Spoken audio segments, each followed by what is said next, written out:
The Most Perfect Snowman by Chris Britt.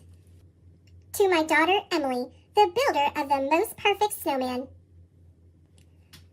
Drift was the loneliest of snowmen. Made from the first blustery snow of winter, he'd been built fast and then forgotten. With only 2 skinny stick arms and a small mouth and eyes made of coal, Drift dreamed of wearing a stylish hat, scarf, and mittens just like the other snowmen.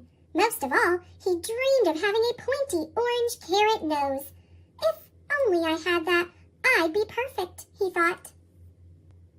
All the other snowmen were much fancier than Drift and would giggle at him with frosty glee.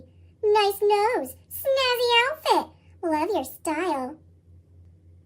Dressed in their finery, they would have snowy fashion parades, snowball fights, and snowman dances that lasted all night. But Drift was never included.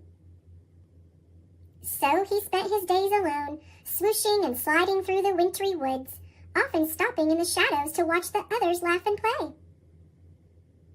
One morning, 3 bundled-up children walked by. "What a plain-looking snowman," said one little girl. "You need a hat. Here, take mine." The hat was blue, fluffy, and toasty warm. It fit perfectly. "And you can have my mittens," said the little boy. They were so snuggly, Drift raised his arms in the air and smiled. The last little girl turned to Drift. "Why don't you take my scarf?" It felt soft and cozy as she placed it around his neck. She looked at him for a moment. You're still missing something." Then, reaching into her coat pocket, she pulled out the most pointy orange carrot nose that Drift had ever seen. She squashed it into place. "Now you're the perfect snowman." The other snowmen watched in astonishment. All afternoon, Drift played with the children. He had never been so happy. But soon, dark clouds rolled in, and his new friends turned to walk back home. Drift thanked them and waved goodbye. That night, a terrible blizzard began to blow. Icy snowflakes ripped at Drift's new hat and mittens and tossed them into the air. "Oh no!" Drift gasped. He set out to search for his missing clothes. He looked up into the trees and down a stream, over hills and under bushes, but they were gone. "Oh well," Drift sighed. "At least I still have my beautiful new scarf and nose."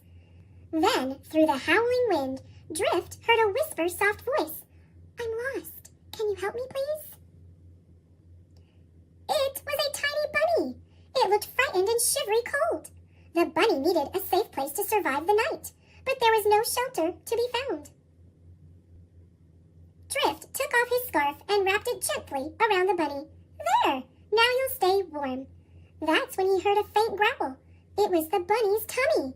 Rumble. Drift stared into the frosty night. He knew what he had to do. He reached up, removed his last remaining gift, and gave his new friend something to eat. And became the most perfect snowman of all. Thanks for watching. Click subscribe